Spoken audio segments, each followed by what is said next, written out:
भारतीय वायुसेना IAF flying और ग्राउंड ड्यूटी शाखाओं टेक्निकल एंड नॉन टेक्निकल में कमीशन्ड अधिकारियों की भर्ती के लिए वायुसेना सामान्य प्रवेश परीक्षा दैट इज एफ कैट के लिए अधिसूचना जारी की है।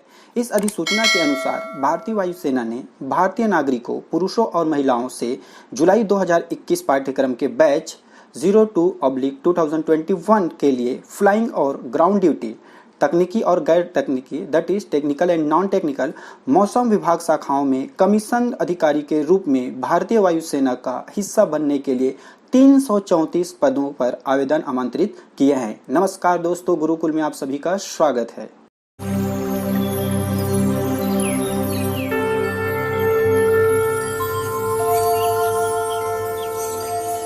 मेरे प्यारे दोस्तों, इंडियन एयरफोर्स में जाने का आपके पास बहुत ही सुनहरा अवसर है।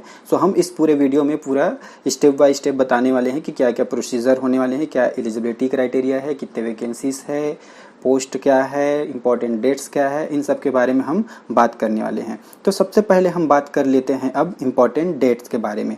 इम्पॉर्टेंट डेट है फॉर्म भरने का 1 जून 2021 से शुरू हो चुका है और आप 30 जून 2021 तक फॉर्म भर सकते हैं। 9 अगस्त को आपके लिए एडमिट कार्ड जारी कर दिया जाएगा और आपका एग्ज़ाम होने वाला है 28, 29, 30, 28, 29 एंड 30 अगस्त ऑनलाइन मोड पे आपका एग्ज़ाम होने वाला है। और अगर हम बात करें एग्ज़ाम फ़ी के बारे में तो एग्ज़ाम फीस जो है आपका 250 रुपये है। उसके बाद हम बात करते हैं वैकेंसीज़ के बारे में। वैकेंसी के बारे में अगर हम बात करें तो सबसे पहले एफ-कैट एंट्री के थ्रू अगर हम बात करें तो फ्लाइंग डिपार्टमेंट के लिए आपका शॉर्ट सर्विस कमीशन में 96 वैकेंसीज आउट हुए हैं। ग्राउंड ड्यूटी के लिए अगर हम बात करें टेक्निकल के लिए तो उसके लिए आपका permanent commission 20, short service commission 78। इसी प्रकार एईएम के बारे में बात करें तो PC permanent commission 28, SSC short service commission 38। उसी प्रकार हम ground duty that is non technical administration and education branch के बारे में अगर हम बात करें तो यहाँ पर पोस्ट आप देख सकते हैं permanent commission 10, short service commission 42। उसी प्रकार ईडीएन के लिए पीसी परमानेंट कमीशन में 04 और शॉर्ट सर्विस कमीशन के लिए 17। इसी प्रकार स्पेशल एंट्री स्कीम भी है जिसके लिए आप स्क्रीन पर आप देख सकते हैं। चलिए उसके बाद हम बात करते हैं टाइप्स ऑफ कमीशन। ये जो आप पीसी करके देख रहे थे एसएससी, तो वही आपका टाइप्स ऑफ कमीशन है। तो सबसे पहले हम बात कर लेते हैं, ए है permanent commission PC for main. तो ये जो है सिर्फ जो है मैन के लिए है और वुमेन के लिए नहीं है। परमानेंट कमीशन जो है यहाँ पर देख सकते हैं आप। शॉर्ट सर्विस कमीशन, अच्छा सबसे पहले मैं ये बता दूं परमानेंट कमीशन और शॉर्ट सर्विस कमीशन में डिफरेंस क्या है। परमानेंट कमीशन में यह है कि अगर आपका सिलेक्शन होता है तो आप उसके हायर रैंक तक भी आप जा सकते हैं। बट शॉर्ट सर्विस कमीशन में यहाँ पर आप देख सकते हैं the engagement period of flying branch man and women short service commission officer is 14 years from the date of commission. तो आप 14 साल बस 14 ईयर बस उस एयरफोर्स में आप जॉब कर सकते हैं। उसके बाद हम बात करते हैं एलिजिबिलिटी क्राइटेरिया के बारे में। तो सबसे पहली बात, आप भारत के वासी होना चाहिए, इंडियन होने चाहिए आपको।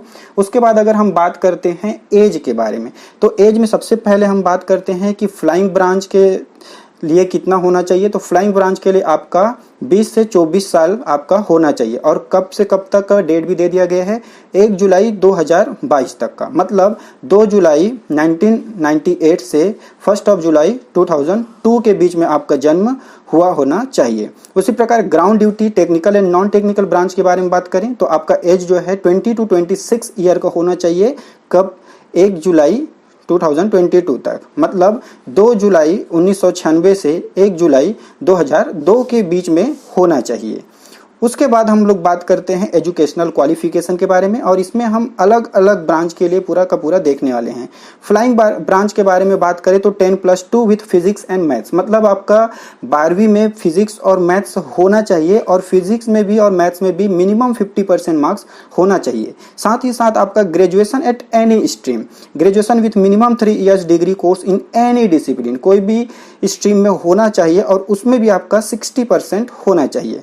और अगर आप इंजीनियरिंग बैकग्राउंड वाले हैं, बीई बीटेक डिग्री वाले हैं, 4 years course from a recognised university with a minimum 60% marks, engineering वाले हैं तब भी आपका 60% मार्क्स होना ही चाहिए।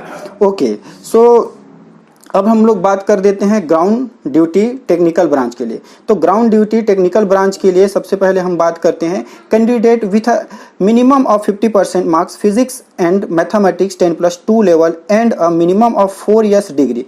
फिर से वही बात, फिजिक्स और मैथ्स में आपका जो है मैथमेटिक्स में और फिजिक्स में 50% मार्क्स होना चाहिए, साथ ही साथ आपका इंजीनियरिंग का डिग्री होना चाहिए। कौन कौन से ब्रांच के और इंजीनियरिंग डिग्री में भी आपका 60% होना चाहिए। कौन कौन से ब्रांच के इंजीनियर अप्लाई कर सकते हैं वो आप स्क्रीन पर यहाँ पर देख पा रहे हैं। ओके, उसके बाद अब हम लोग बात करते हैं ground duty that is non technical branches के लिए। तो सबसे पहले एडमिनिस्ट्रेशन ब्रांच के लिए अगर बात करें तो फिर से passed 10+2 and graduate degree minimum 3 years degree course, मतलब यहाँ पर डिप्लोमा अलाउड नहीं है। 10+2 मतलब 12वीं पास होना चाहिए और आपका 3 साल का डिग्री कंप्लीट होना चाहिए 60% मार्क्स के साथ। उसी प्रकार इंजीनियरिंग के लिए भी आपका वही क्राइटेरिया लागू होगा। एजुकेशन ब्रांच के बारे में बात करें तो 10+2 पास होना चाहिए 50% मार्क्स के साथ और साथ ही साथ 60% मार्क्स होना चाहिए एनी स्ट्रीम में। उसके बाद हम लोग बात करें मेट्रोलॉजी के बारे में, मतलब मौसम विभाग के बारे में, तो पास 10+2 and post graduate in any science stream mathematics statics geography computer applications environmental science, ये सब में आपका होना चाहिए। और साथ ही साथ आपको देखिए provided maths and physics were studied at graduation level with a minimum 50% marks, मतलब again physics and maths compulsory है। उसके बाद हम बात करते हैं एग्जाम शेड्यूल के बारे में। तो मैं पहले ही बता चुका था कि आपका एग्जाम जो है 28 अगस्त, 29 अगस्त और 30 अगस्त को होने वाला है और इसमें भी हर दिन 2-2 शिफ्ट में एग्जाम होने वाला है। जब आपका एडमिट कार्ड आएगा उसमें आपका डेट भी और शिफ्ट भी आपका बता दिया जाएगा। तो जैसे कि आप देख पा रहे हैं फर्स्ट डे के बारे में हम बात करें तो फर्स्ट शिफ्ट जो है वो 7:30 आवर्स और सेकेंड शिफ्ट जो है 12:30 आवर्स, इनके बीच में होने वाला है एग्जाम जो है। ओके, तो ये आप देख लीजिएगा। उसके बाद हम बात करते हैं कि सिलेबस क्या होगा, एग्जाम पैटर्न क्या होगा।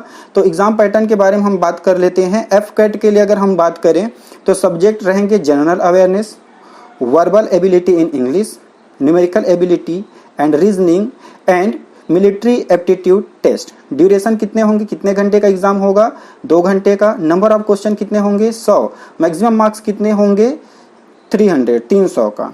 उसी प्रकार ई-केटे मतलब for candidate with one of choice as technical branches, उनके लिए अलग से जो है mechanical, computer science and electrical and electronics 45 minutes दिए जाएंगे, 50 क्वेश्चन रहेंगे और 150 मार्क्स का होगा। ये अलग से जो इंजीनियरिंग किए हैं उनके लिए एक और पेपर होगा। ओके, सो मार्किंग स्कीम के बारे में अगर हम बात करें तो 3 marks will be awarded for every correct answer. Every correct answer, प्रत्येक सही जवाब के लिए आपको 3 मार्क्स जो है दिया जाएगा। 1 marks will be deducted for every incorrect answer. 1 marks जो है एवरी वन, प्रत्येक एक गलत जवाब अगर आप दे देते हैं तो 1 नंबर काट दिया जाएगा। No marks for unattempted question, अगर आप कोई क्वेश्चन अटेम्प्ट नहीं करते हैं तो ना तो प्लस होगा ना तो माइनस, किसी भी प्रकार का आपको नंबर नहीं दिया जाएगा। तो ये था पूरा एफ कैट के बारे में डिटेल, मैंने अपने तरीके से सारा चीज बताने की कोशिश किया है। इसके बाद भी अगर आपका कोई क्वेरीज है तो आप डिस्क्रिप्शन बॉक्स पर पूछ सकते हैं और वीडियो को ज्यादा से ज्यादा शेयर करें, ज्यादा से ज्यादा लोगों तक पहुंचाए। Thanks for watching, thank you so much.